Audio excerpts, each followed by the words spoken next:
The World Wrestling Federation. For over 50 years, the revolutionary force in sports entertainment. Woo! Yeah! The best there is, the best there was, and the best there ever will be. Money isn't everything. It's the only thing. And everyone has a price for the $1 Million Man. Shove that control into a nosedive, Hulk Hogan. Will you stop? All right, let's go over to Sean Mooney. And what you gonna do when Hulkamania destroy you? Ooh, yeah, that's right, people. It's the Retro Roundtable. It's episode 7. I am your boy, Kinny Killa. And if you're wondering, how come I can hear Kinny Killa on the Saturday? What's up with that? Well, I'll tell you what's up with that. It is Retro Roundtable with me and my partner in crime on the Saturday, none other than the cookie cutter podcaster himself, Mr. Michael Cook. Woo! We got a good one here today, man. We got a good one. We are reviewing Wrestlemania 8, 1992, Cookie. Oh, unbelievable. The pay-per-view where all the matches that happened were just cancelled. Flair, Hogan, nah, forget that. Love it, absolutely love it. Now, we are joined today by, well, should I say, the guy was meant to be on last month, but he couldn't, so he's joining this time. That's right, it is none other than King of the Ring podcast. That's right, it's the Kings of the Ring host. That's right, it is John Cooper. How you going, mate? You alright? Yeah, I'm all good. I know you're, feeling a bit down in the dumps at the moment, seeing the Spurs are 1-0 down, but it's all good. Match isn't over yet. It's not even half time, mate. No, that's it. We're only 20 minutes in, and we've just put it wide. Yeah, it's only 20 minutes in, so there's a long way to go, so it's not so bad. Oh, man. So what was your memories of, WrestleMania 8, or in 1992, if you can go back? Well, let me throw this out there. I've never seen this pay-per-view before you told me to watch it. This is the first time I've watched it. Cookie. Now this is unique because it just means we can ask him whether it transcends today, whether it still holds up. So, definitely. Okay, I'll be looking forward to that. But just off the cuff, not about the matches, but just in general, what did you think of the pay-per-view? I didn't think it was too bad, to be honest with you. I was, to be honest, I weren't sure what to expect from it, really. Because, as Cookie said earlier, it was meant to be Hogan Flair, wasn't it? And then they just decided, no, that ain't going to work. I don't know, it weren't too bad. It weren't too bad a pay-per-view. I wasn't sure what to expect. Some of the matches I was a bit like, oh, fucking hell, here we go. But it weren't too bad, to be honest. Well, let's get into it first. People, make sure you check out our website, the Sunday Segue .weebly.com. Also, follow us on Twitter at Sunday Segue. Segue is spelled SEGUE. Like us on Facebook. You can email us, the SundaySegue@gmail.com. Also, subscribe to our YouTube channel. We're on iTunes, Podomatic, Stitcher, Mixcloud, and don't forget to download that Double Twist player. All right. So, what I normally do at this time is just say, hit it, McMahon. World Wrestling Federation proudly presents WrestleMania! The WWF champion, Ric Flair, defends the title against the #1 contender, the Macho Man, Randy Savage. The maniacal Sid Justice goes one-on-one with the immortal Hulk Hogan in what could prove to be Hulk Hogan's farewell match. It's a double main event. It's WrestleMania. I love a bit of McMahon as always. The raspy voice. It's WrestleMania. Love it. Absolutely love it. So first match. Well, actually, we get into it. Heenan and Gorilla, the Gruesome Twosome, absolutely love them. Pay-per-view without them is not good, so I'm glad they're here. WrestleMania 8, Hoosier Dome, Indianapolis, Indiana. First match, HBK Cookie, HBK versus El Matador Tito Santana. It's the first time we see Sherry with Sean. Yeah, I think after Royal Rumble, I think she was on the funeral parlour, said she's got a crush on somebody, and it turned out to be Shawn Michaels. weird combination, but it sort of worked, didn't it? So it did sort of work, even though she's probably like 20 years older than him, but it did kind of work. Yeah, I mean, John, your thoughts on HBK here? Because I mean, HBK is a young HBK. You know, got a chat. This is his actual first pay-per-view singles match. So this is just fresh off of the Marty Jannetty barbershop thing, isn't it? Yeah. So it's his first singles one. I mean, one thing before the match, did you get the picture on Twitter of the Jim Cornette dead ringer with a US flag as well? That had me in bits, and Bobby Heenan and Gorilla Monsoon throughout this pay-per-view had me in bits as well. I think you can see the potential with Michaels.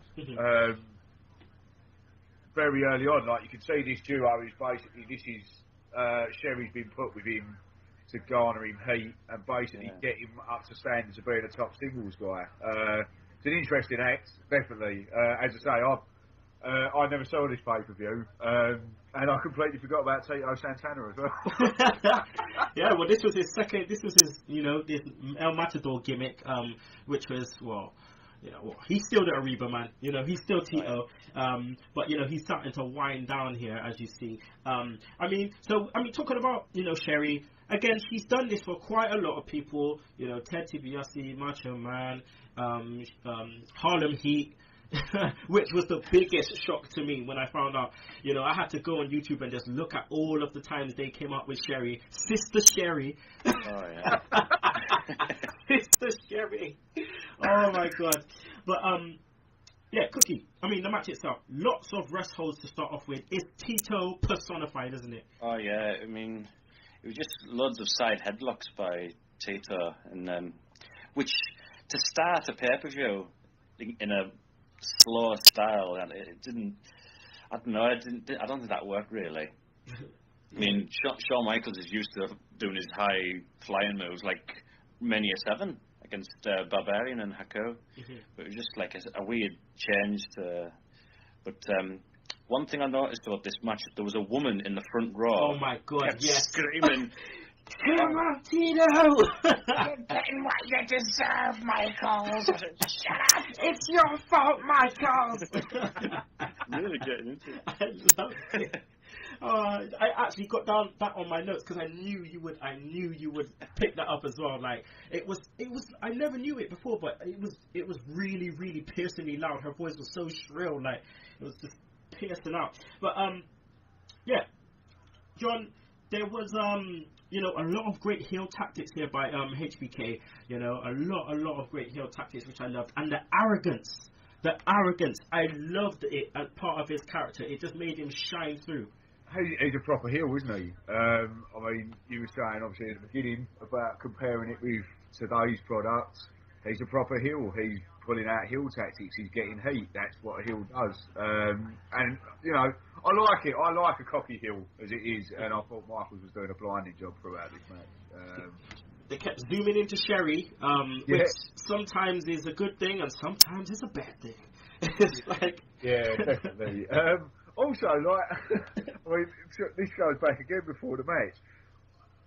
I didn't realise Michaels had two versions of Sexy Boy, because this sounded completely different to what he had. Is Sherry singing? Sherry sang the first one, yeah. No, Sherry, like, God, fucking hell, she sounds awful. My knees are getting weak.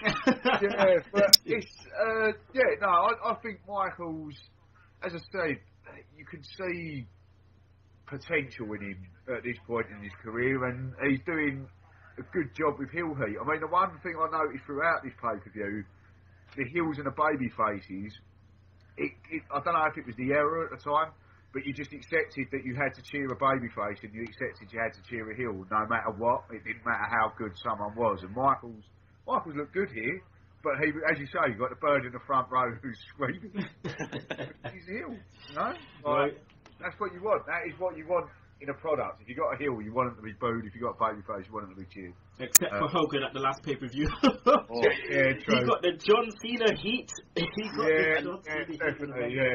I watched the Saturday night's main event after the Royal Rumble, and they replayed the Sid throwing him over, and they put this worst canned boos for Sid doing it. If I like, you're trying to hide the fact that Hogan got booed up the building for that. I hate that, man. Unbelievable. They put it in right there as well. Heated line of the night. Put the boots to the Sherry. Don't cost nothing extra. It's a perk. Oh, Heenan. There was loads of Heenan. I just love hearing Gorilla. Just won't you stop? Just but guys, the win comes, by HBK holding onto the ropes. Just love the cockiness, arrogance, like I said at the end. Just everyone, he just says, everyone gets out of the ring. Every minute, you can't even see who he's pointing to, but he's just shooing people out of the ring. Just get out of my ring. And just drags Sherry by her hair, throws her to the ground. Just loved it. Establishing his Heartbreak Kid gimmick. So it's fantastic stuff. And he just looks like a prick whilst yeah. He's looking to the camera. I'll steal your sister. I'll steal your daughter. I'll steal your mum too. And then there's a damn thing you could do about it. Oh, God. All right, we'll go on to the next segment, which was the LOD interview with Gene. Now, LOD comes out, John, with Paul Ellering. Did you know who he was today, and did you know who he was then? I do today. I know who he was today. I didn't know much about him back then. By the way, how big a pop was that when the Legion of Doom came out? Yeah. Yeah. All they have to hear it, and then that's it. They just go crazy. Yeah, but I mean, I knew of Paul Ellering and the Legion of Doom from their Hall of Fame induction a few years back. Obviously, Paul Ellering was covered in all of that, but I hadn't seen a lot of him. But yeah, like, I can remember as a kid with Legion of Doom, like when you had the school fete sort of thing and you had the face painters there, pretty much every boy in my class got some sort of animal or horse. And you have 26, 7-year-olds running around the playground looking like Legion of Doom. It was brilliant. Oh, man. Yeah, but what would you have done for some spikes, man? Jeez. Oh, that would have been amazing. Yeah, I mean, that's the other thing as well. I think every kid wanted to fucking I love the Legion of Doom, but I think, this would have been the first time I would have seen them around this time. Because you're the same age as me, isn't it, John? You're 29, aren't you? Yeah. Cookie, animal, as always. Just cussing. Just shouting at the top of his lungs. Cussing down Jimmy Hart. Shouting like an absolute madman. Then Hawk sounds crazy as always when he says, well, you know what we've been? We've been a runaway train. Nobody driving it. Scary, huh, Gene? Scarier now. Look who's driving the train. It was a good promo by them too. Just crazy. But I didn't know who this Paul Ellering guy when I watched it live back in '92. But Bobby Heenan just saying, "Oh no." I thought, that just sold it right there. Just those two words. You were like, this means trouble. So. Well, the thing is as well, because obviously Bobby Heenan goes back to the AWA days, and obviously that's where he was. I mean, back in the day, Paul Ellering was absolutely jacked.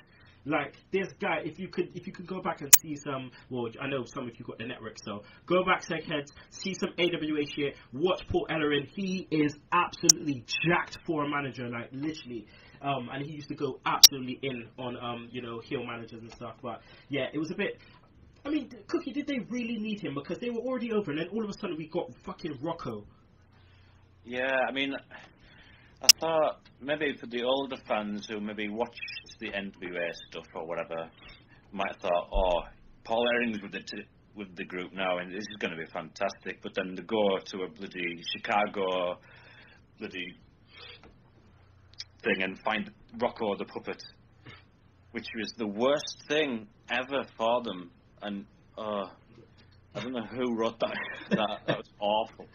Oh, man. So we end it there, and then we come. Here we go, Cookie. It's Jake time. It's Snake Man time. So, Jake the Snake promo. John, I don't know if you know, but we absolutely mark out for Jake the Snake whenever he turns up on the show. So here we go. Jake the Snake. As always, I can't do this shit justice, so it's time to slice and dice, baby. Travers, we are rapidly approaching perhaps your toughest challenge to date when you face The Undertaker this afternoon at WrestleMania 8. But before we talk about the encounter, I have to ask you about several rumors that claim you plan to bring a snake to the ring. Oh, man. You see, that's how rumors get started. Somebody makes a little noise. We both know that Jack Tunney, as senile as he is, would not let me bring my favorite little pet to the ring, now don't we? Well, I know President Jack Tunney would not sanction such a move. I also know he did not approve of your recent actions during your visit to the funeral parlor. He just doesn't know how to have fun. That's all it was a little fun. In my own way, the biggest man doesn't always win. No, he doesn't. The strongest man doesn't always win. No. But the smartest man, the coldest man. Watch this, brother. Ooh, short ride, bad landing. But look at the Undertaker here. The trap was set, the trap was sprung, and I got just what I want. Look at him. Helpless. Very helpless.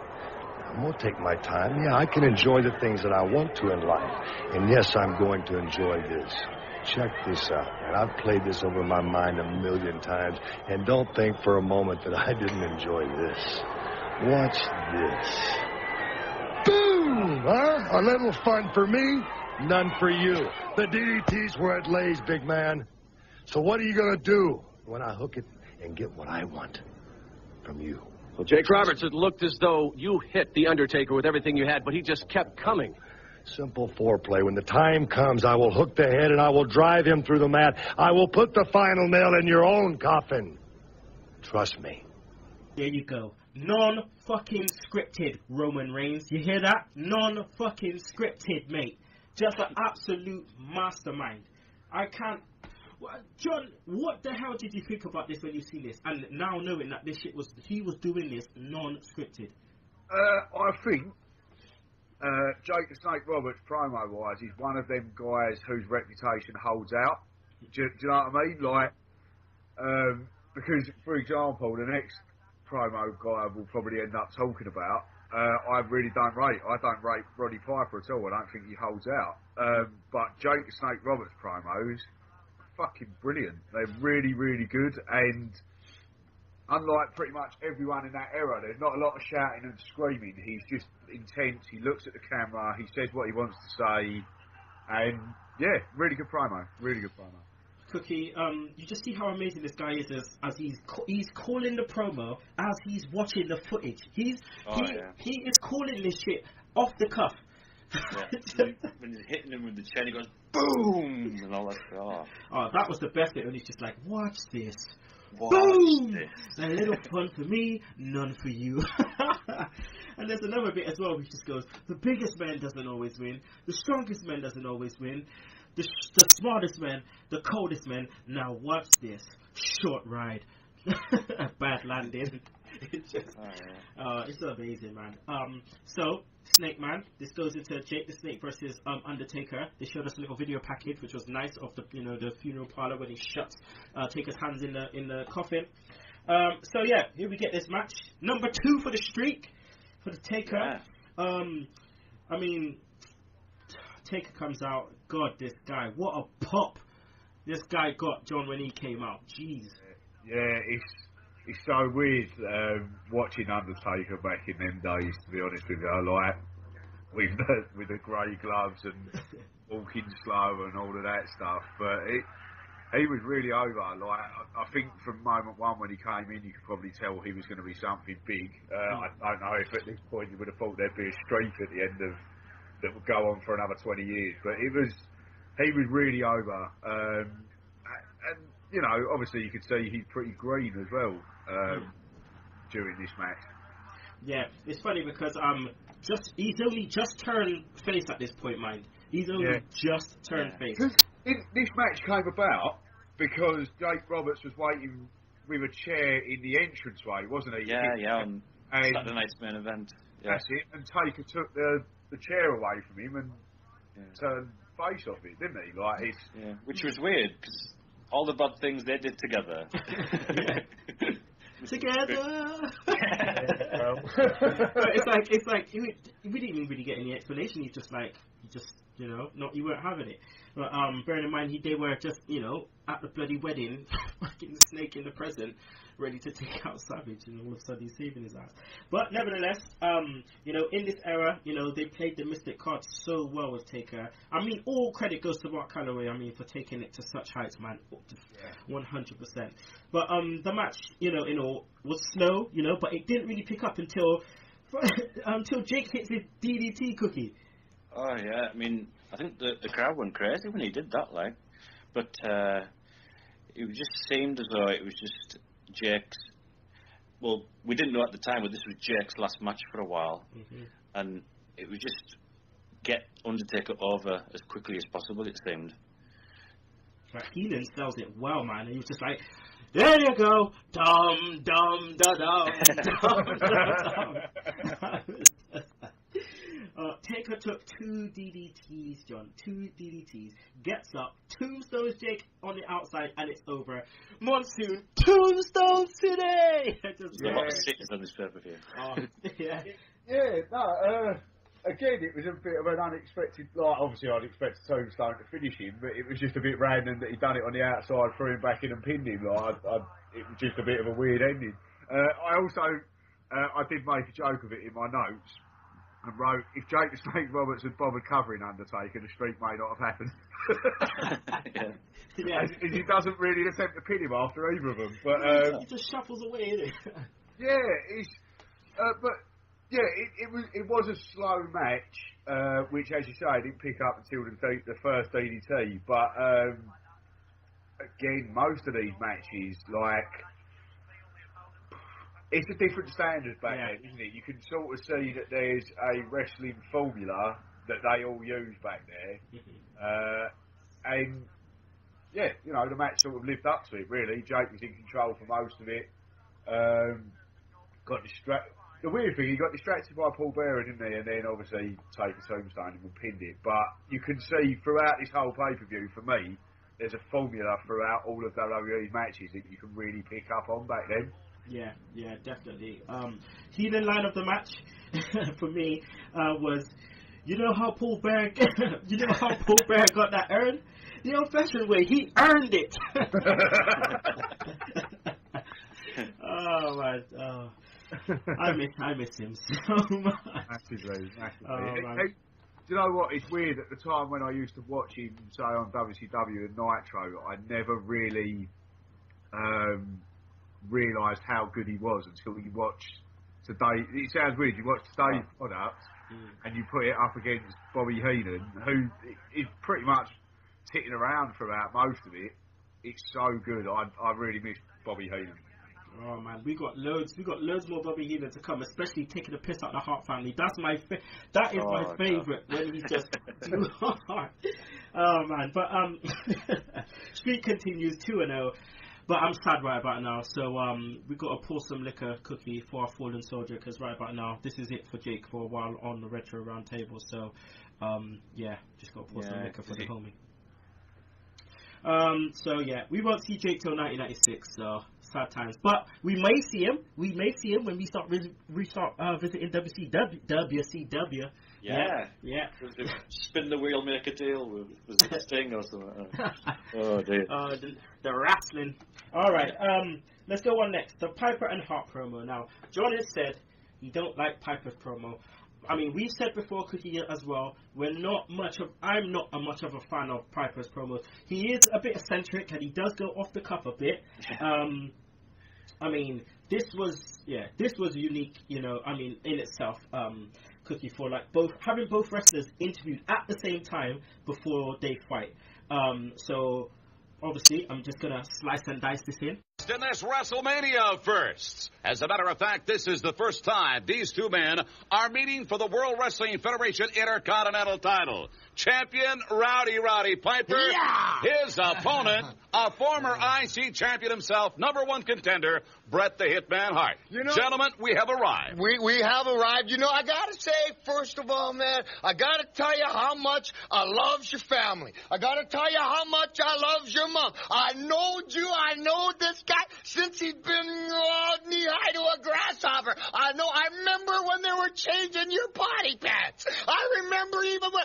Of course, you weren't potty trained till he was 7, but everybody's got their problem. Remember tying bows in our shoes when we were kids? Of course, your shoes were always tied together. Doesn't matter to me, because I remember when Mrs. Hart used to come down that, she used to make them sandwiches, man, throw on that bologna. Of course, only one piece of bologna, but that don't matter. I was hungry. Then she'd come up and she'd go to her little...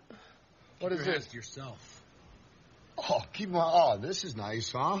Here I am having a little fun trying to make you at ease. Going to have a nice con to keep them to yourself. Have a nice contest, and here you want to be a hero all of a sudden, huh? You want to be a hot shot all of a sudden. You want your belt all of a sudden. Is that the idea, huh? Look, all I care about is one thing. I want to win back the Intercontinental belt. You got it. I'm going to take it.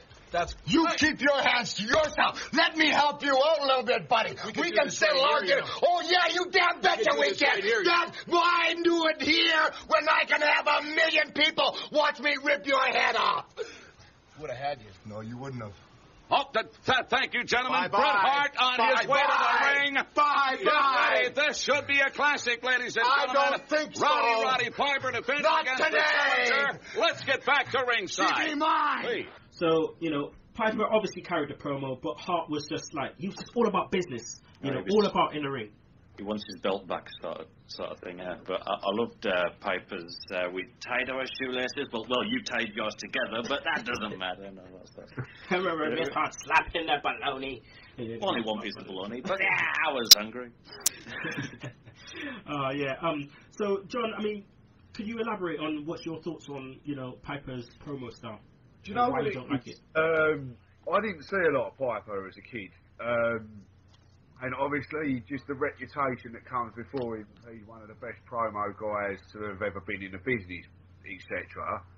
I just don't see it personally. I just think he just rambles for me. I don't know. I don't like his promo. I don't really like Piper, if I'm honest. He's one of them old school legends, quote unquote, that I don't really get along with. I don't find him that entertaining. I don't find his promos that good either. Yeah, but that's just me anyway. Yeah, same as me, man. I wasn't a Piper guy. I did always mark out when he won the IC title, just because I just like that, first kind of title win feel. But what I did like about the promo was at the end where they go to punch each other, and he's just like, "Oh, I would have had you." And then Piper was just like, "No, you wouldn't have. Bye. No way, not today. She be mine." She be mine. Oh man, just loved it. But yeah, let's go to the match. Hart versus Piper, IC title. Lots of wicked storytelling within this match, John. It had everything. It had heated rivalry, technical wrestling, heel moves from both guys, and just a great finish. Yeah, it was a great finish. And on top of that, I don't know how true this is, but I was listening to Piper's Pit podcast the other week when he was talking to, I believe it was Jim Cornette, and he said that when Bret pinned him at Mania, that was the first time he'd been pinned in his career. Yeah, that's true. On pay-per-view, well, I think it's on pay-per-view, or whether it's actual, no, it is. That's the first time he's been. It was, isn't it? It was the first time he's been pinned. Yeah, he was very protective of his character. Which I just find really crazy. Because that's the 8th WrestleMania. He was obviously at the first WrestleMania, so that's 8 years that's gone in between. Obviously, I presume that he's got a past before then. That's a long fucking time without making info, Yeah.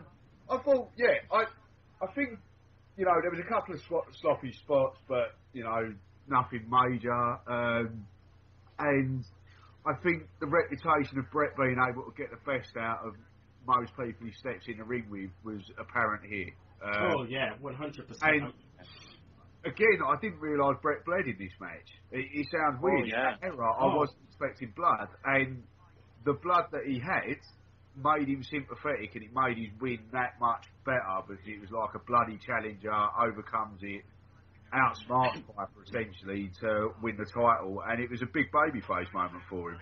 Yeah. Well, I've got an interesting thing about. I've been reading Bret Hart's book, And apparently nobody knew he was going to blade. He bladed? Yeah, it was only between Hart and Piper. They were the only two people that knew. And you know, when he punches him, it says in his book he spit the blade out and started cutting.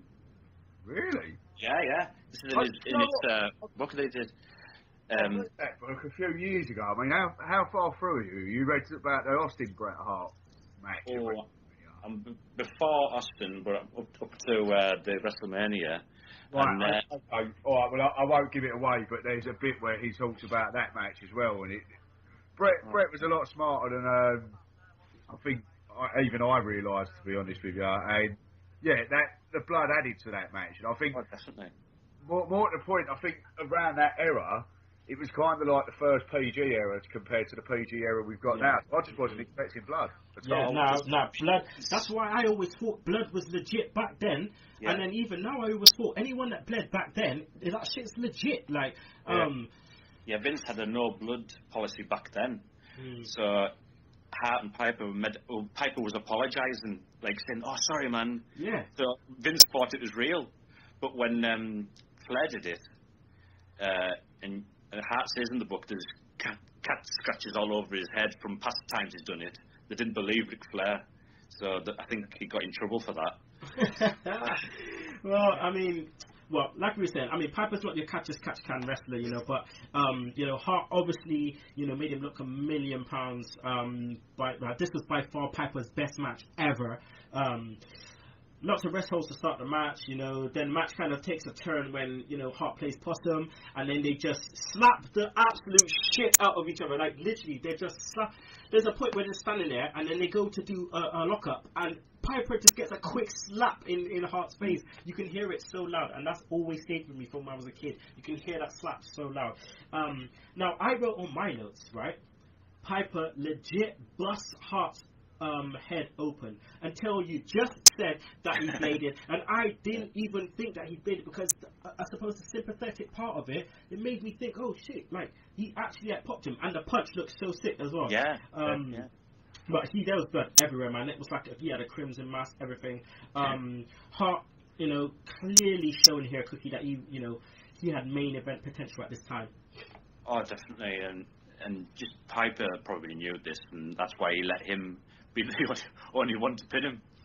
So, so we get the Sami Zayn moment of the match, with the ring bell when he gets in the ring, and then he obviously decides against it. Then we get an amazing finish here. Now, the thing is, I can't really ask John this question because he's probably seen these finishes a lot more now than before. But Cookie, when you watched it back then, what was your thoughts on the finish?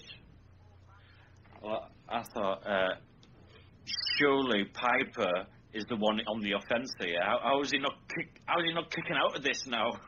It was weird. I marked out like a... Oh, yeah. I mean, he did this with Austin, didn't he, as well? In the $1 Million Dream. Yeah, man. It's like... I loved this move back in the day when I saw it. I was like, wait, how does this work? What? Kind of like when you see the Canadians destroy it for the first time and you're just like, wait, what? Who does what? But yeah. Who's pinning who here? I actually thought it was a really good finish, to be honest. Even by today's standards, I think that's a good finish.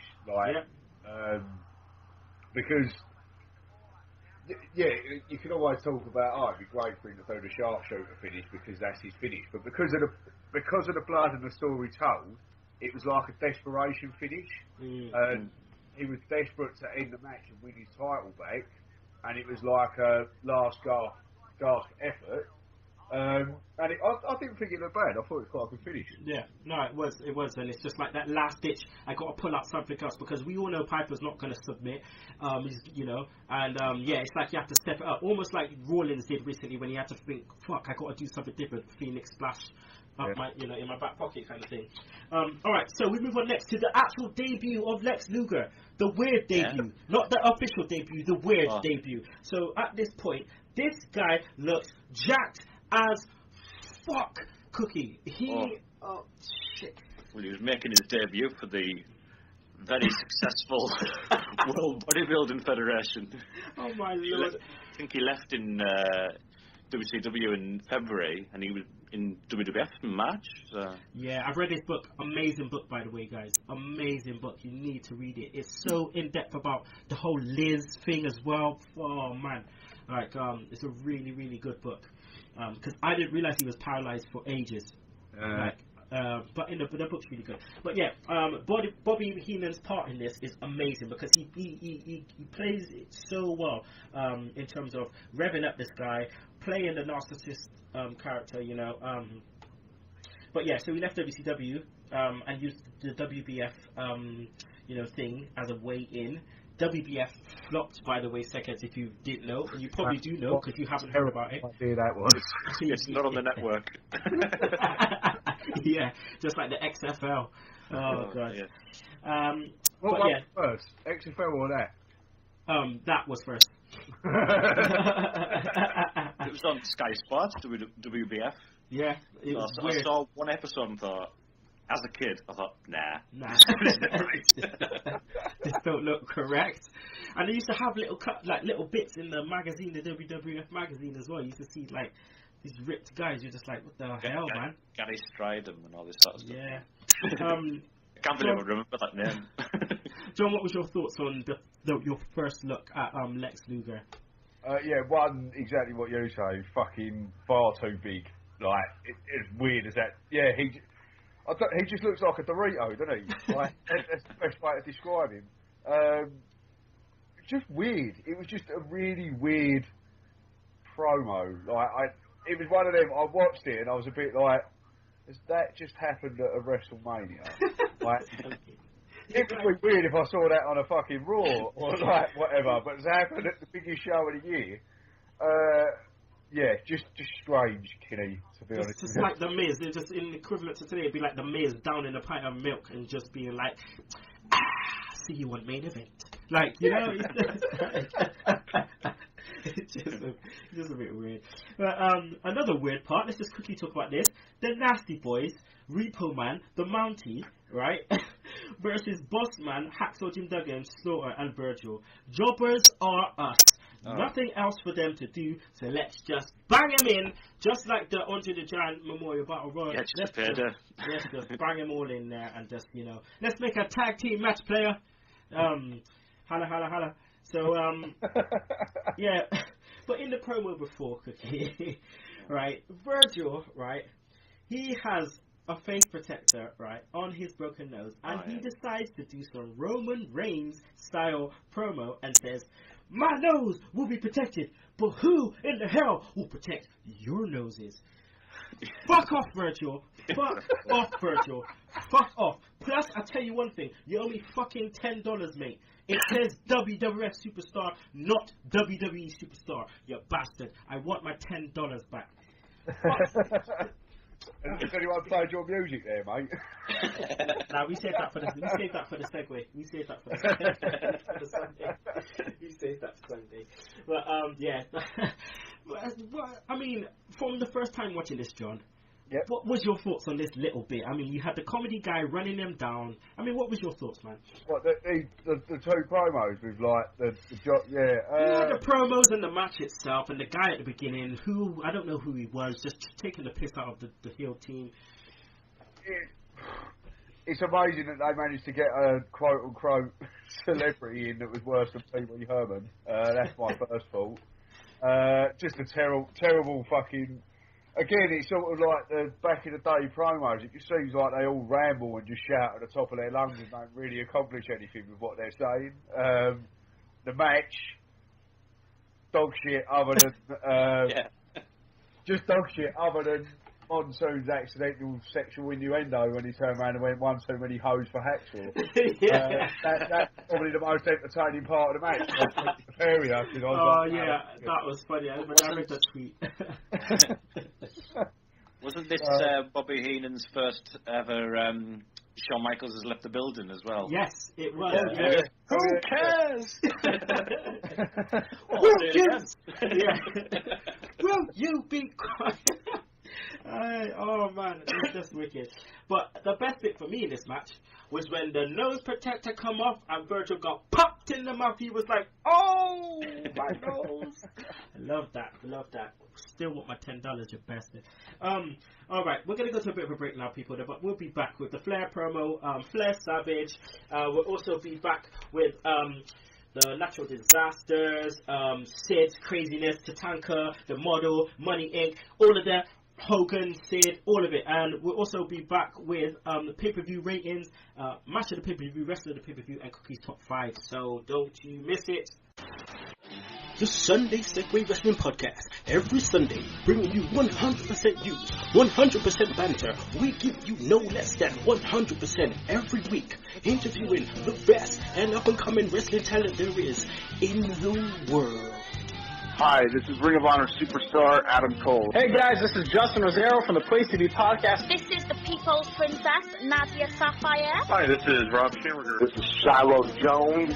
Hi, wrestling fans. This is the Alpha Female. Hey guys, this is Jake Tuck, formerly known as WWE Tyler Rex. Hello, pro wrestling fans. This is pro wrestler the Brian Kendrick, and you're listening to the Sunday Segue. The Sunday Segue. Sunday Segue. Sunday Segue Wrestling Sunday Segue Wrestling. The Sunday Segue Wrestling Podcast. This is Jake the Snake Roberts telling you if you don't know it, you're listening to the Sunday Segue Wrestling Podcast. Keep doing it, or else. Trust me.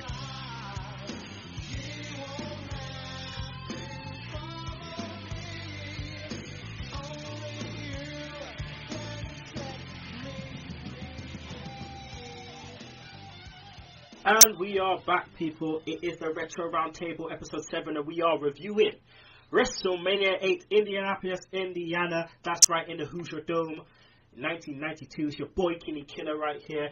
Cookie Cutter podcaster himself, Michael Cook, and the host of Kings of the Ring podcast. That's right, it is John Cooper. So, right about now, guys, we're going into the Flair promo.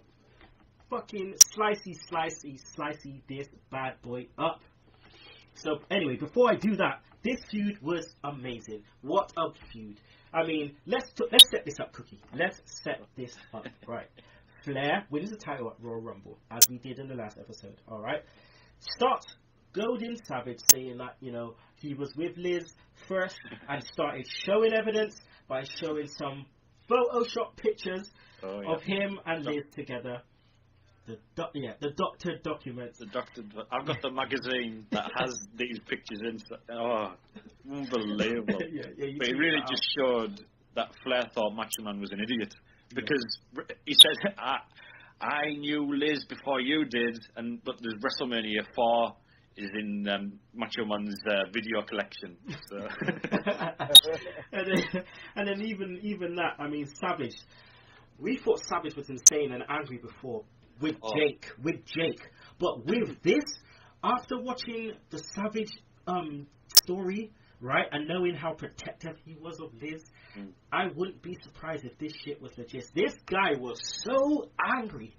This guy was so vexed every time, and Flair just promised to show. Basically, he just basically promised to show some blow-up like naked pictures of Liz. Basically, that's what he was saying. So right about now, I'm just gonna slice and dice and run this promo. Mr. Perfect Champion Ric Flair, this is it. We are just moments away for the. Shut up, Mooney. This is what it's all about. The prize photo of your old lady, Savage. The one we're gonna put up on the big screen in the Hoosier Dome, so everybody can see what she looks like. We've had it all taken care of. We took out all the flaws. She's as close to perfect as she's gonna get. Oh, and believe me, this is the real deal. Ladies and gentlemen, it's WrestleMania 8. It's Indianapolis, Indiana. It's bright lights. It's the big cities. It's long limousines. It's women lined up for a block to take a shot at the champ and Mr. Perfect. But most of all, it's Randy Savage's attempt to walk the aisle to defend the honor of his lady and to try and capture the most coveted trophy of them all, the World Wrestling Federation Championship. Randy, after taking the worst beating of your life, keep this in mind when you're flat on your back. Look up to the big screen, because Mr. Perfect will be waving the fold-out of Liz. And, pal, she's all the way live and then lives. To top it off, you got one last shot, baby, at Space Mountain. Can I come along with you this time, champ? Let's go over to Gene Okerlund. I just love this promo. Just the way Flair's just like, it's WrestleMania H. It's not H. It's WrestleMania 8. He's like, it's WrestleMania H. It's Indianapolis. But yeah. I mean, what did you think of the promo here, the before promo, John? I liked it. I think Flair's a good promo guy, to be honest with you. The thing is, it's I say good promo guy. He always makes me laugh. I don't think I've ever watched a Flair promo from this era where he hasn't got me cracking up. I mean, I'm gutted I missed the last Retro Roundtable and I missed the chance to talk about with a tear in my eye. But he brings back some great memories of watching wrestling with my old man, because we used to always wait for the day where Ric Flair would get over with a heart attack in the middle of the ring going off on one. And this promo's no different. It entertained me. I even thought Mr. Perfect was quite entertaining, to be honest. Oh, perfect, man. It's just like, he's a wound up doll, and you just wind him, and you just let him go, and he just gets faster and faster and faster at the end. He's just, to the point where he's just like, and she's all the way round. And then Perfect, he's just like, let me come to Space Mountain with you. Basically saying threesome. Like, oh man, but you just gotta love this promo, Cookie. Just gotta love this. But this goes into the match. Savage comes out, Cookie. Out. He is frosted, like he is frothing at the mouth. He is running like a madman again, just like he did in the Rumble. He's running, just takes his glasses off, takes the coat off, takes his hat off. Straight after Flair. Straight after him. And Bobby Heenan, he's fallen into the trap. He's fallen into the trap. Heenan in this match was absolutely amazing. I mean, even on Flair's... Just one quick thing I noticed about the match, which I made a note of. So yeah, as you say, Savage goes right after Flair. You hear the ring bell, and then Perfect just grabs Savage by the head and starts fighting. Oh man, shouldn't he have won by DQ at that point? I know it would have been disappointing, but you know, rules are rules. He wrenches his nose off, like it's just like, and the thing is, like Perfect's face as well. He's just like, he's the two changes of emotions. Like I've never seen it change so quick. He's like really angry, just grabbing him off, and then as soon as he throws him off, like he just looks so scared and he just runs because, right here, Savage's face is legit crazy, like legit. Like, I'm talking Brian Pillman crazy. Like, oh man, he's coming after you, so you better run. How important, though, Cookie, was Perfect's role with Flair? Oh, well, it was just, they were desperate. Well, he needed a manager, and Mr. Perfect, and Bobby Heenan wasn't going to do it, because he was happy at his commentary. But Perfect was just fantastic to have helping Flair when he had him in the figure four. He would hold his hands and just stretch back. So, he was fantastic. Great pairing. Yeah, definitely. They did kind of fed up each other, and then add Heenan into that. It was just like, this is amazing. Amazing little stable. Heenan was brilliant on Flair's entrance. When he went, you got to look at that robe. You got to be fair to Flair. And say, that's one heck of a robe. Will you? Don't you? Oh man. Now I gotta ask John this, because again, for me as a kid, I absolutely couldn't believe what I was seeing, just because it was just amazing. But Savage takes the most horrible back body drop over the top ropes. Oh man, what was your thoughts like fresh seeing this like for the first time?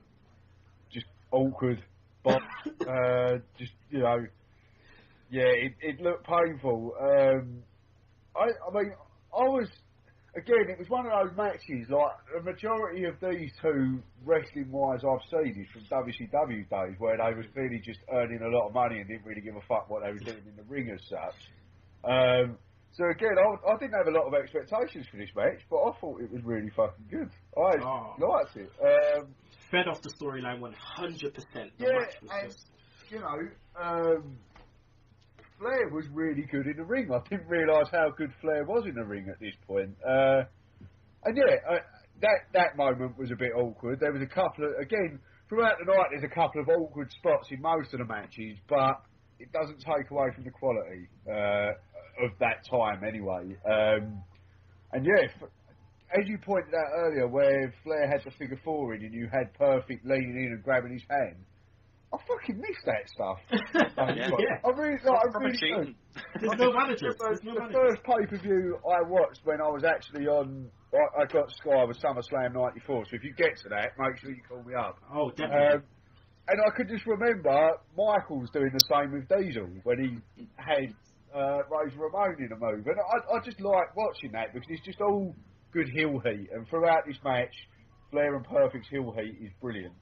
Oh, they just proper healed it up, man. I mean, but like you said, you know, Flair, you know, being a tactician in this match, you know, a technical wrestler as well. I mean, you look at this. I mean, after, you know, after the back body drop from, you know, to hell, literally, like, you just don't see, because all you can see is the crowd. You can't see the floor. You just see, you know, sometimes you can see a bit of the mat. You can't see nothing, just rope and crowd, and then he just disappears, and then they just do a shot of him on the floor just looking fucked. But after this, literally from this point, Flair just puts the boots to Savage, chops galore, and then beautiful vertical delayed suplexes on Savage, like, just loved it. But the match turns, you know, with a reverse neckbreaker by Savage.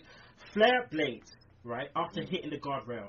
Now, again, I asked the question, was this legit or was this a blade job? Because you can clearly see, right, when he hits the guardrail and he just goes, shit, and then, like, he literally throws something away. He just quick sleight of hand like he's a magician. That's why he got in trouble and Bret Hart didn't. Because it was so obvious. Oh man, Cookie man, the crimson, the red in Flair's blonde hair, man. Oh, God. Unbelievable that it just gets everywhere. Like, I don't know how he's got blood left. But yeah, I mean, like John was saying, they were all over Savage, man. Brass nut. What was that? I've always seen Perfect concoct some kind of fake brass nuts, kind of taped. Yeah. This thing, but yeah, man, they were just all over him. Brass nuts, chair shots to the legs, figure four. Liz had enough, John. Liz just came out. Was this the first time you seen Liz? Yeah, it was. It probably was the first time. I mean, no, actually, no, that wasn't the first time I saw her. But I don't. Is that the first time you've seen her in a WWF ring? It was the first time I saw Shane McMahon. I noticed the young Shane McMahon. Yeah.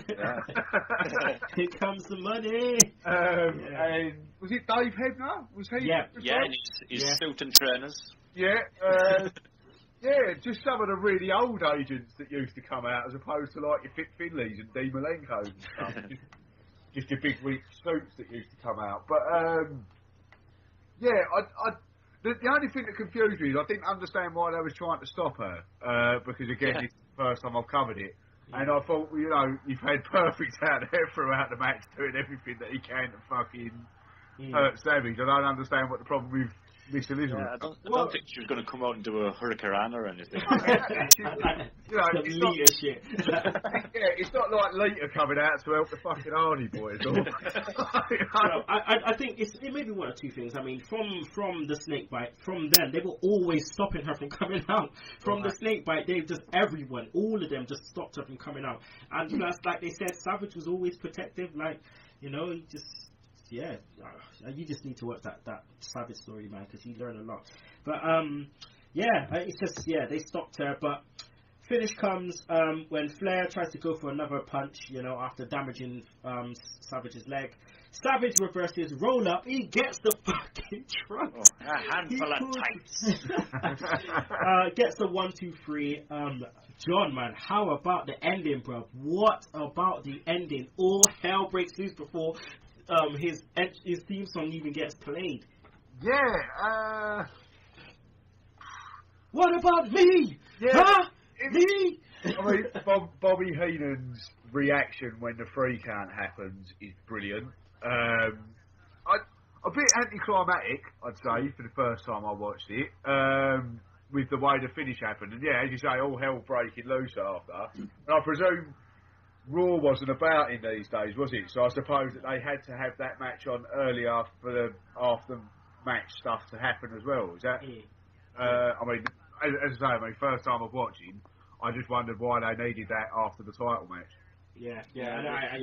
Well, I'd say probably around that time there was it was always just a celebration of the championship win. There was no other shenanigans. So.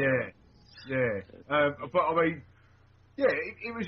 I mean, a bit of an anticlimactic finish in the way it ended, but it wasn't a bad finish, to be honest. And all the chaos breaking loose was brilliant. And the next point that you've obviously emailed me, the Savage and Flair backstage promo. Oh, mate. When Bobby Heenan turns up in the dressing room. And I saw everything. All right, hold your horses. Hold. Whoa! We're gonna get into that, man. But yeah, I just the way they're just putting the boots to Savage, they're holding him down. Savage is fighting. He's just fighting. He just ends up in a clump in the corner, and he's just like, oh man. He just as soon as Flair kisses her, he just leaps out of the corner. Pelts after him. But let's go on to the I tell you what, these two promos, right, Flair and Savage, these two promos I know like the back of my hand. These are one of my favorite promos ever. So obviously, I'm just going to slice and dice that in. Well, thank you, Gorilla. This is one tough assignment. I'm going to attempt to get comments from the now former World Wrestling Federation champion, Ric Flair's executive... Shut up, Mooney. This is the way it is. Macho Man Randy Savage. You call yourself a macho man? Well, what's so macho? What an injustice. I'm not going to stand out here and say anything that wasn't true, Macho Man. You had a handful of trunks. The trunks were up. The stupid referee, a bad job of officiating. I'll tell you, Bobby, you saw what happened. Did you see what happened? I just got down from the booth. He had your tights. I saw it. It's on camera. It's on tape. I got it. There's nothing to worry about. He has nothing to worry about. Wait a minute. The tactics that Ric Flair was using out there that were questionable. What we have right now is a man that'll walk around town tonight claiming to be the real world champion, claiming to be the second time WWF heavyweight champion. He'll be claiming it all. And most of all, he'll be claiming the love of that Jezebel, Elizabeth. Now, Savage, unlike a lot of people in the greatest sport of them all, we don't cry over spilled milk. We reassemble a team. The money, the brains, the nucleus, and we say to our opponent, you did it once. Now, let's see you do it again. One time means nothing to my career. Tell him, Mr. Perfect. I'll tell you what, one time means nothing, Macho Man. Like your old lady, you're going to be damaged goods because this man has never taken a shortcut in the world of wrestling. You, Macho Man, have taken a shortcut.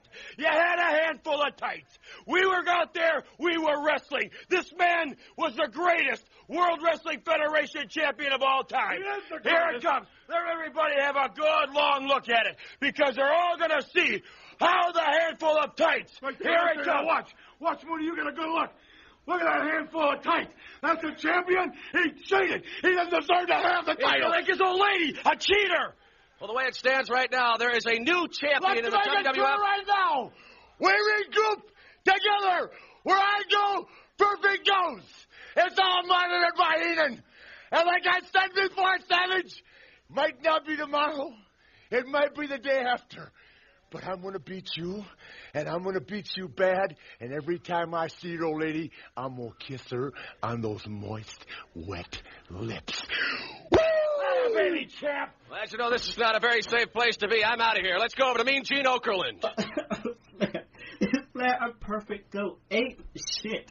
They go absolutely ape shit. Oh, you had a handful of tights. We were out there. We were wrestling. This man. Completely forgetting the chair shots and everything else. That's what I loved about it, is the fact that they were so pissed off about the tights being pulled, but throughout the match, like, we listed off so many things that Perfect and Flair did. I loved I just love the way they completely ignored they broke the rules throughout the match. Obviously, because of that one finish, how irate everyone is about it.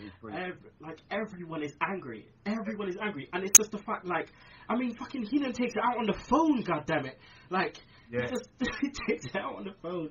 But, Cookie, we love a bit of Mooney bashing.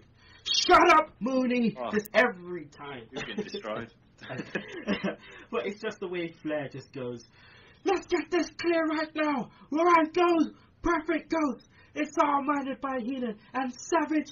It might not be tomorrow, it might not be the day after, but I'm gonna beat you, and I'm gonna beat you bad. And every time I see that old lady, I'm gonna kiss her on those moist, wet lips.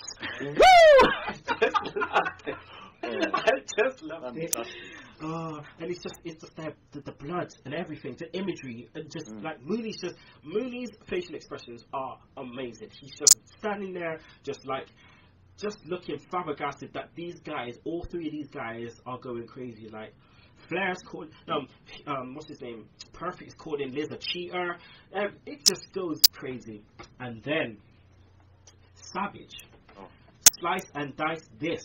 All right, thank you very much, Sean Mooney. With me right now is the brand new World Wrestling Federation champion, Macho Man Randy Savage, along with the First Lady, Elizabeth. Now, some might say, Macho Man, that was a questionable victory. You heard them talking about the tights and so forth. Do I care? I don't even care. It's okay. It's just a piece of what I wanted from you, Ric Flair. This is what makes you tip. This is what makes you tick. This is what makes you tick from the inside out. And I just took a piece of you. You haven't been beat up properly. But I'm going to do that for you, yeah. This isn't all I want from you, Ric Flair. I want the whole Nature Boy. I want the whole Flair package. Call yourself the real World Wrestling Federation champion. Well, I guess I am now. And what you did to Elizabeth, I guess you couldn't make me any madder than I was before I went into the ring. But somehow, you did it. You made it possible, yeah. Made it possible. Now I'm going to get the rest of them. I don't care if it's in the street, parking lot, doesn't even matter to me, yeah. Because I'll do anything to win. If I didn't prove it, I'll prove it next time. Oh, yeah. Let's go. Wait a minute, if I may, Randy. Yeah, Elizabeth, what? After what happened here at WrestleMania, the fact that Randy defeated Ric Flair for the World Wrestling Federation title, in light of all of the allegations and everything that's been going on in past months, do you feel at this point that you're vindicated? Wait a minute. This is yours. Take it and go. And this is yours, Ric Flair. Oh, yeah! This is yours! You can have all of me next time. Do you dear? I'm Mr. Perfect. You're not perfect. I'm not perfect. Nobody's perfect. I'm out of here. Oh, yeah! Just a... Savage is equally as fucked, John. Really, really good promo. And I like the fact that when he says that taking the title is taking a little bit of flair, I thought that was a nice touch. Again, as you said earlier, I like to compare that to today's product. When do you ever have anyone say that the title is a big part of someone? You don't. And I really liked it. Again, Savage is one of them. I haven't seen much of his promos in WWF, but that was a really good promo, and it kept my attention from start to finish. Oh man, Savage. I mean, we've had loads of Savage promos that we love, but just this one is just it's just I don't. Yeah, sorry. This is the most insane. I mean, his eyes and all that, and he goes, "This is what makes you tick from the inside out." I've just got a piece of you. You never get beat up properly. I want the whole Flair package. I want the whole Nature Boy. What was it? He was asking. I think me and Gene asked Elizabeth something, and he went, "Why? Stop right there." He went, "Here, take this. Take it all. This is yours." And he's showing his fists. He's going to Ric Flair. Yeah. No, I think did he ask Liz or did he ask Savage? But he was just like, "Do you at all feel vindicated?" He's just, wait a minute. This is yours. Take it and go. And this is yours, Ric Flair. Oh, yeah. It rips open his top. Oh, yeah. You can have all of me next time. Oh, Mr. Perfect. You're not perfect. I'm not perfect. Nobody's perfect. He's just vain in his head. Everything. Oh, man. All right, John. Yes. I am going to ask you this question, just because it's debated now. Flair and Hogan is meant to happen then. Now, watching this match, after watching this match, everything in this match, everything that happens after, do you feel that Hogan Flair would have been better as a Mania match for the title? Tough one. It is tough. I think they made the right call going Savage Flair, because I think Savage is better in the ring than Hogan. What I would have preferred was Savage Flair to actually be the main event, as it's the title match. But from a financial point of view, I'm very surprised Vince missed the train on this match at a WrestleMania, to be honest with you. Has it ever been said why they did? Imagine, I say. You have to watch. There's an episode of the Monday Night Wars. I don't know if you guys been watching them. But there's an episode where they talk about mistakes in the Monday Night Wars. And they highlight a big part of it at the beginning of the episode about Flair and Hogan and what happened and why, and Flair. And then there's like footage of the thing with these episodes is that they keep showing stuff that I've never seen before. Like really, like I mean, when they showed the clip of when Bischoff was getting interviewed for a WWF job. Yeah, to sell a broom, wasn't it, or something like that? Yeah. It was crazy. I've never seen this footage before. Like, and it had all of this stuff. So yeah, check it out. The one is the episode. I think it's like episode 12 or something. Mistakes on the battlefield or something like that. Definitely as well. It summed up why Bischoff wanted to beat WWF so bad. Oh yeah. So yeah, that was the end of that match. So the next we get, Cookie, is this Sid video package, which was absolutely insane. I mean, the video package, just to set up, narrated by Gorilla, just again intensity. Sid was a boss. Like, this package, not tagging Hogan, then that's my favorite bit of it. Not tagging Hogan. He walks past, right, jumps down, and this woman tries to touch him. And he goes, slap your face. Don't touch me, you old witch, or I'll slap your face. It's 1992, man. It's PG, and you're just saying you're gonna slap this. Then he was gonna hit Brutus the Beefcake. He's gonna have a hockey match. There's gonna be a face-off. John, do you know what happened to Beefcake? No, I don't. To be honest with you, I presume it was an injury. Was it? Yes. Sorry. Who scored? Harry Kane, mate. Yes. All right. I don't know what happened to Brutus the Barber Beefcake. And Cookie, would you like to explain? Like a parasailing accident in 1990, and he smashed his face legitimately. So he's got a metal plate in his face. I didn't know that. Is that why when he was in WCW, Disciple, he was always wearing sunglasses? Without taking a piss. Well, no, because when he was the booty man, he was wearing a mask too. Oh, no, actually, that was face bait. When he was Zodiac. Oh, dear. But he was a spy, apparently, for Hogan. But, I didn't realise that at all. I didn't know anything about that. Yeah, he was set to face Mr. Perfect at SummerSlam 1990. He was going to win the title. Yeah. He was going to win the IC title before Texas Tornado won it. I was legit scared back then as a kid, because when the accident happened, and then obviously they're like playing up the fact that if Sid hits him, and then we get we get WrestleMania 9, and we'll get to it, Cookie, but remember when IRS hit him in the face, and his face was absolutely, oh my god, like the way he covered his face, you'd think he was trying. Well, I think McMahon said it, didn't he? Just holding his face together. I thought, oh my god, I was scared. Believed it. I was absolutely scared, because obviously we knew that his face had been fucked. Like, so I was scared. Anyway, so then he obviously threatens to beat up Beefcake, which then obviously leads to the barbershop angle. Just elaborate, Cookie. Well, he just grabs him, Beefcake, by the hair. I'm going to rearrange your face, and then he just starts smashing up the barbershop, and this, I don't know what, sprays out and hits Sit in the face. But it adds to his psycho thing, really, doesn't it? He looked brilliant doing it. Anybody else would have gone, get it off us. But no, he was like tough, like, where are you, Hogan? You chicken. He's so country as well. Where are you, Hogan? You chicken. And yeah, no, he sold it well, man. He just literally just wiped it from his eyes, laughing. The thing is, a lot of people don't give him credit where credit is due for his promos. I loved his promos, but the video package, they sold him like a beast. His theme song cut out to a montage of him just effing people up. Oh yeah, I mean, putting the because that's where the Dr. Hyde Wolfman started, because he was putting people on stretchers at the end of each squash match and just throwing them into the steps. That one guy got catapulted, man. That was horrible. And he first broke Virgil's nose, so that's the reason why he had the face protector on. Sorry about your damn luck. Alright, let's speed this up now. Let's go. Tatanka, we'll just talk a bit about Tatanka and the model. Tatanka debuted here, John. What did you think of him? This is the first time you've seen him.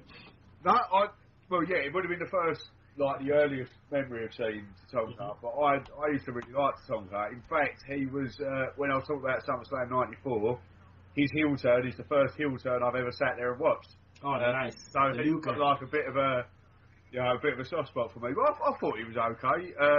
His theme music, as a bit of a spoiler here, might make an intro to one of my podcasts. No, I tell you what, did you as a kid though try to do that? I tried to do it so much.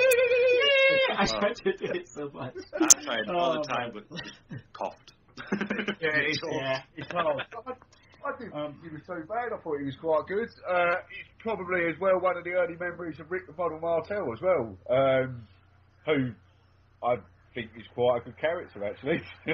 I loved his theme song. I don't know if you know, but it was the precursor to Val Venus' theme song.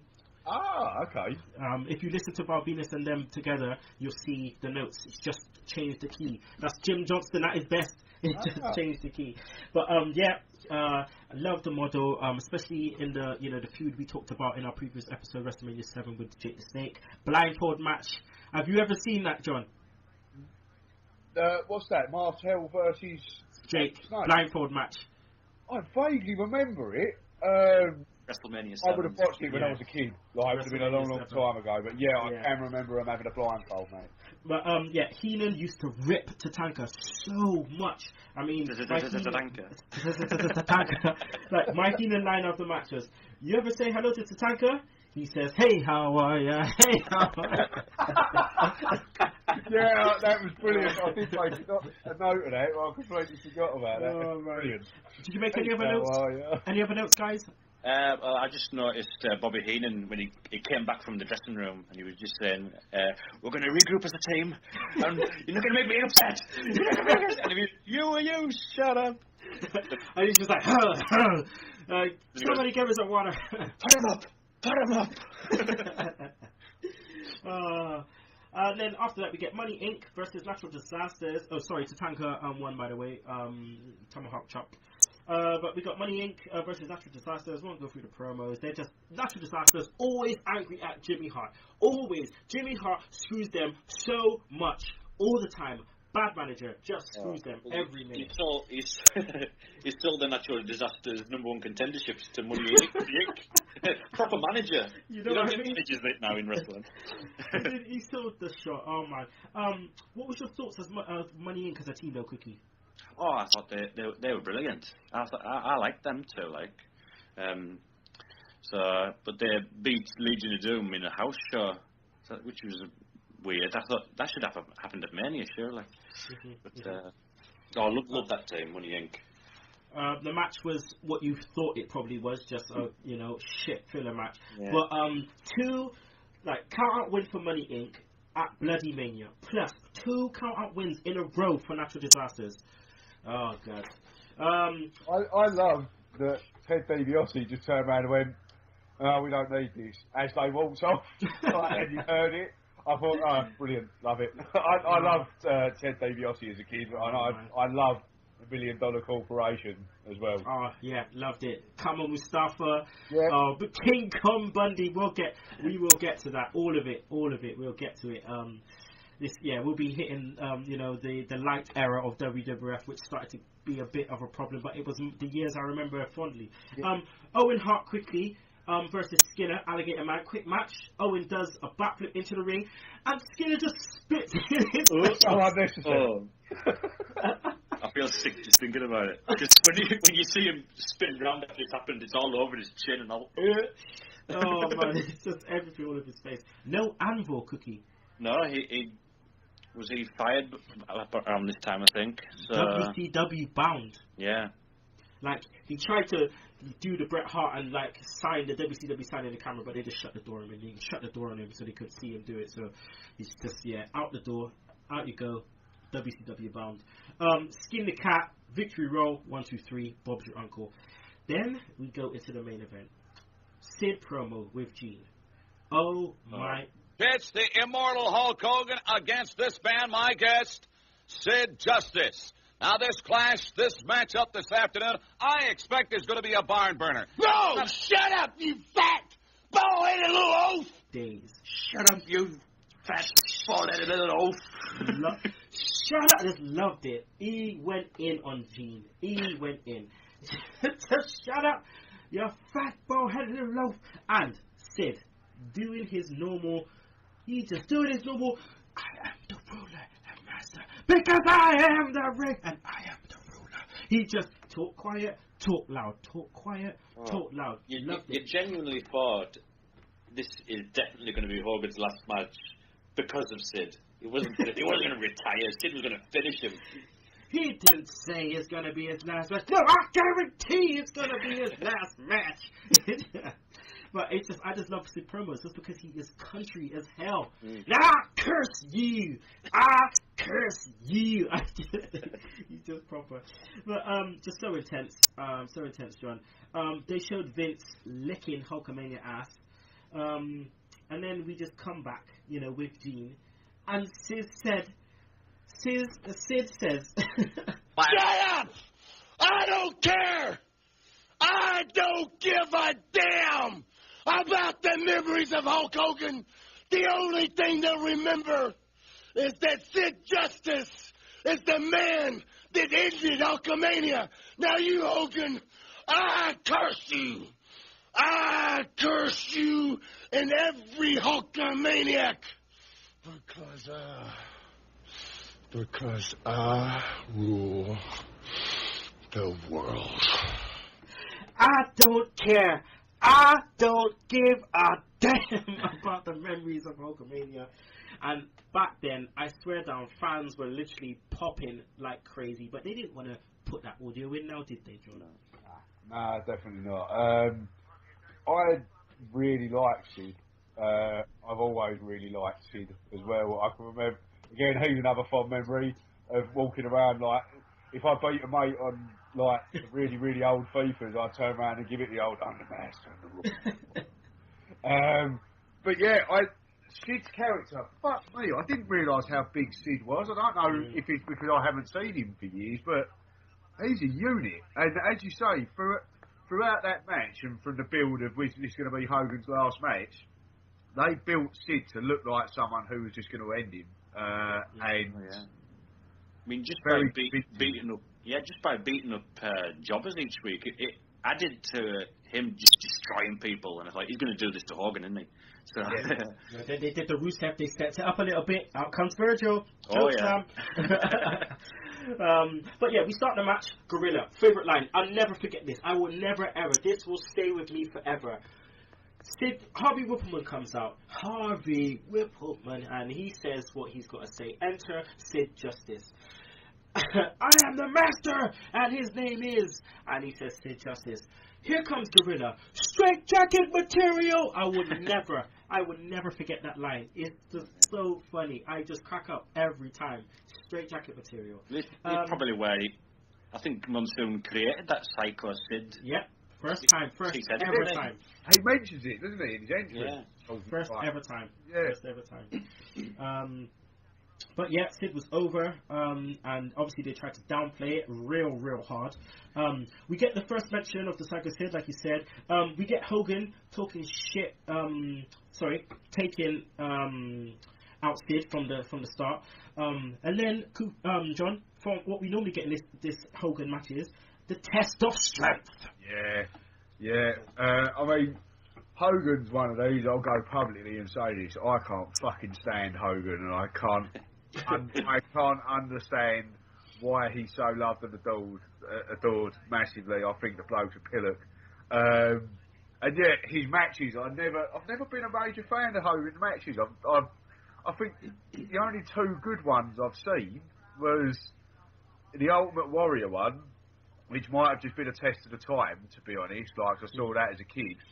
And the Rock match. And other than that, I've never rated Hogan at all.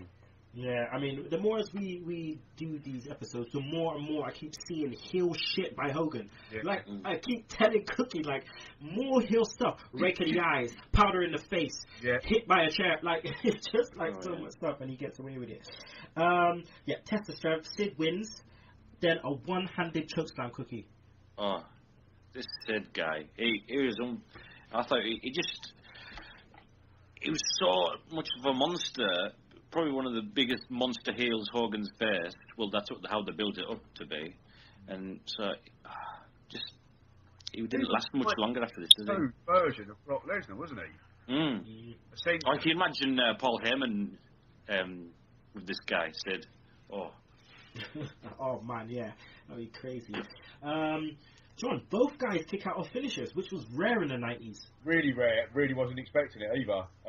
If I'm honest, again, not seeing the pay-per-view, knowing the results that Hogan won, I was just expecting once Hogan kicked out of the powerbomb, he was going to hit the big boot and the leg drop, and that was going to be it. That was how the match was going to end. And when he kicked out, I was like, how the fuck is this one ending then? Like, genuinely, and yeah, as you say, it's really rare, especially because I remember when I was younger reading The Rock's autobiography, and him saying that when him and Austin pitched to Vince about kicking out of finishers in their first match at WrestleMania 15, Vince loved it because no one ever done it before. Obviously, I was wrong. I've heard it turned out that Papa Shango was supposed to run in and attack Hogan. So Sid and Hogan thought, he's not here. Yeah. So Sid kicked out. He was never meant to kick out. Yeah, you're right, Cookie. It was supposed to be a DQ finish. That makes sense, because when Papa Shango obviously runs down, he looked really hesitant and really didn't know what he was doing. And the thing is, you wouldn't have thought anything of it because it played to his character. He just looked weird, and it just played to his character. I mean, Papa Shango did a number on us, Cookie, when we were younger, mate. Fucking hell. I was scared shitless, mate. What he did to Warrior, jeez. But, yeah, I just mean, Papa Shango misses his mark. He comes out anyway, still manages to do a good job. Comes out, him and Sid just take out Hogan, tie him up in the ropes. Yeah. Then the biggest mark-out moment, biggest mark-out moment in my childhood, right? And I still cannot and will never do as good as Heenan, so I just slice this in. This is it! This is crazy! They can't help him! He don't have a friend left! Wait a minute! It's the Warriors music! It's the Ultimate Warrior! It is! Look at that! The Ultimate Warrior! What is he doing? Is he going to attack Hogan? What is going on here?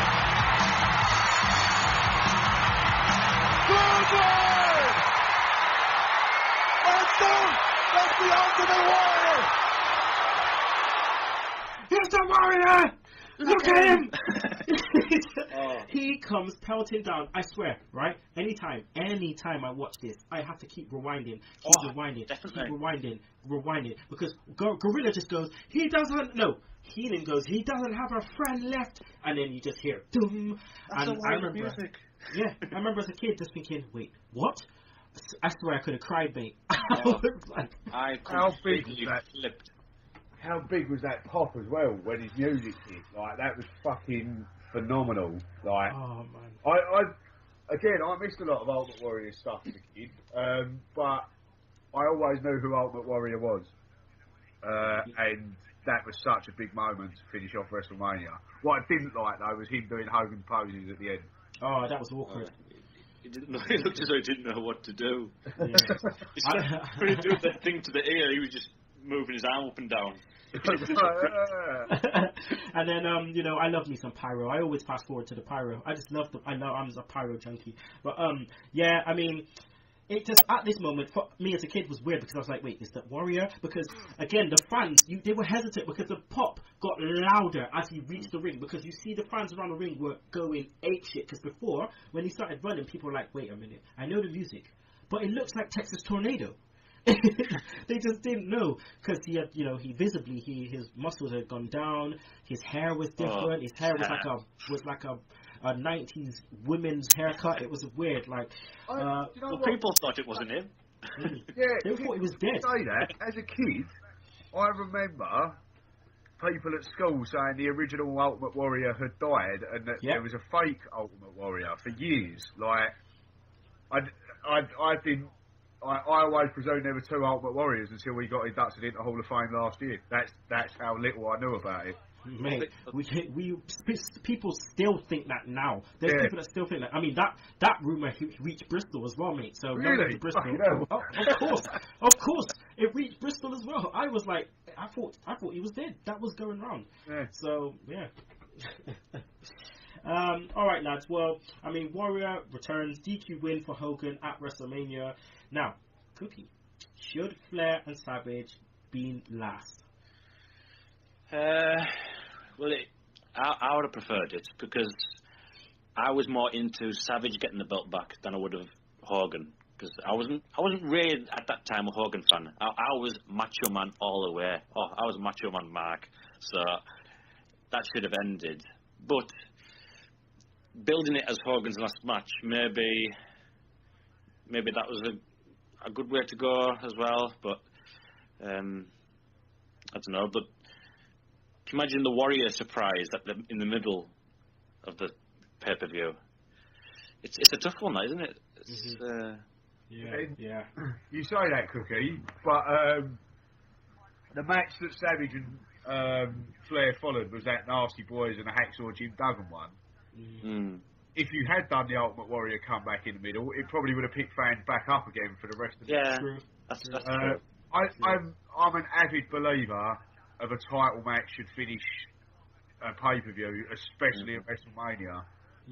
Yeah, especially if the match that is going on last at WrestleMania finishes in a fucking DQ. Yeah. But yeah, that's the end of WrestleMania. And people, this is the last time we will see Hulk Hogan in all of the rest of 1992. And we thought we got rid of him, but no, he makes his return at WrestleMania 9. The bloody bastard. Bret Hart's favourite mania. Oh my lord. Go get him, Hogan. What I want to do now is get a pay-per-view rating from you guys. So, Cookie. Oh, I'll say 8 out of 10. 8, okay. John, pay-per-view rating, please, and I would like a reason why as well. Right, yeah, you put me on the spot. I'd give it a 6.5. If I'm honest, it would be a bit of a low mark, probably because I've seen a lot better in my time of watching wrestling. But on the flip side of that, the matches you expected to deliver on paper did deliver. I thought Piper Hart was a good match, and I thought Savage Flair was a good match. I just think the other matches that were in there knocked the rating down, to be honest with you. Okay. So, John, give me your match of the pay-per-view, please. It would be Piper versus Hart for me. Okay. Cookie, what's your match of the pay-per-view? Flair versus Savage, definitely. Okay. And then, Cookie, who's your wrestler of the pay-per-view?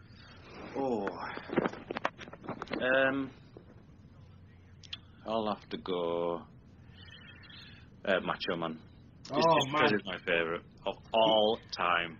He has won, wrestler of the pay-per-view in, I swear, in 4 in a row. He's crazy. John, who's your wrestler of the pay-per-view? Ric Flair. Woo! Yeah, I think, as I say, not seeing a lot of Flair in this time period, he really blew me away with how good he was in this time period as well. And if it wasn't wrestler and it was just person of the night, it would be Bobby Heenan hands down. But Flair, I think Flair was really good on the night, to be honest with you. And alright, it was by tights, and I suppose you could say it wasn't clean, but he made Savage look good in victory. Okay. Alright, people, right about now is the turn of the Cookie Cutter podcaster himself. It is time for Cookie's Top 5. What you got for us this month, shall I say, this episode? Top 5 heels. Now, this 1992. This was a hard one. Now, the first one, bear with me, it was a jobber for the rest of his run, but I've put Papa Shango as 5 because he put a curse on the Warrior. It was unbelievable the way he used to come down. I was like freaked out when he put a curse on the Warrior and he was being sick in the backstage area. The paint started running and all of that. That scared me. And apparently he put a curse on Bret Hart, so that's why he lost to Bulldog at SummerSlam. I'll ask a question. Papa Shango and Karma and Godfather, are they all the same person? Yep. Oh, same yeah. people. Okay, Oh, yeah. right, cool. Because the body shape is a bit different as well. But you'll notice sometimes the tattoos are exactly the same. And, okay, alright, cool. For Sid Justice, just for being made to look like a huge monster. It's just a shame that his last appearance was at the UK Rampage against The Undertaker, and then I think he failed a drug test or something, and then he was fired, which was a shame. So number 3, Razor Ramon at the end of '92. Yeah. I hate him to this day because he cost Macho Man the title against Flair. Yeah, I know. He clipped his leg on primetime wrestling of all shows as well. Some people don't realise as well, like, how early Razor came in. Yeah. Some people don't realise this, end of '92 was when he came in. I mean, I love Survivor Series '92, but we're going to get there. Oh, yeah. We'll get there. And the top 2, it basically revolved all around these 2 at SummerSlam. So number 2, Mr. Perfect, when he was feuding with Macho Man and the Ultimate Warrior, like whose corner is he going to be in? Fantastic stuff. And number 1, Ric Flair, because he was just all over the place. Royal Rumble, winning the belt, and then his doctored photos. Everything revolved around this guy, and he was fantastic. 18 months, right, of 91, 92. 18 months. It was all about Flair. Oh, definitely. All about Flair. Yeah. And it was amazing. And then he, went back to WCW. But Flair takes it down. All right, people, that is the end of the Retro Roundtable episode 7, WrestleMania 8. It's been fun as always. We've had a right laugh. How do you find it, John? Loved it, mate. Yeah, it's nice. It's been quite good to come on a podcast and not to have to talk about the current product. It's been quite nice. Yeah. I know. Well, don't worry. We will be getting you back for SummerSlam 1994 because what we like to do is we like to, ask our guests when their first pay-per-view is, and then we like to get them on that show where we get to it. So 94 you will be there. Please let the people know where they can find you on the Twitter. The podcast is at KOTR Podcast on Twitter. Myself, I'm at Duke Cooper 85 on Twitter. And just a quick plug. Tomorrow night, me and MB are going to be recording the next episode of Kings of the Ring podcast. Oh, John Cena. He's on John Cena, yeah. So that'll be an interesting one. Okay, well, I'm going to tell people now, make sure you check out the podcast because it's a nice format. It's brilliant. Scoring each guy, I just love it. I love it. It's really, really good. It's a nice concept. It's different and it's unique, and that's what it's all about, keeping yourself unique. So keep it going, John. Yeah. Obviously, couldn't do this either without the Cookie Cutter podcaster himself. Let the people know where they can find you on the Twitter, my friend. You can find me at the Cook. Mate, nice article, bruv. Nice article for this coming Max Wrestling e-magazine. Really, really well written. I read it yesterday, so yeah, that was nice. And don't get me wrong, I like Roman Reigns. It just they haven't done it properly, like you said last week on your show. All right, people. So next month will be SummerSlam 1992, the only stadium pay-per-view that they did in the UK, Wembley. They're still talking about maybe coming back, but as of yet, so we're going to go there. That's right, SummerSlam 92, main event.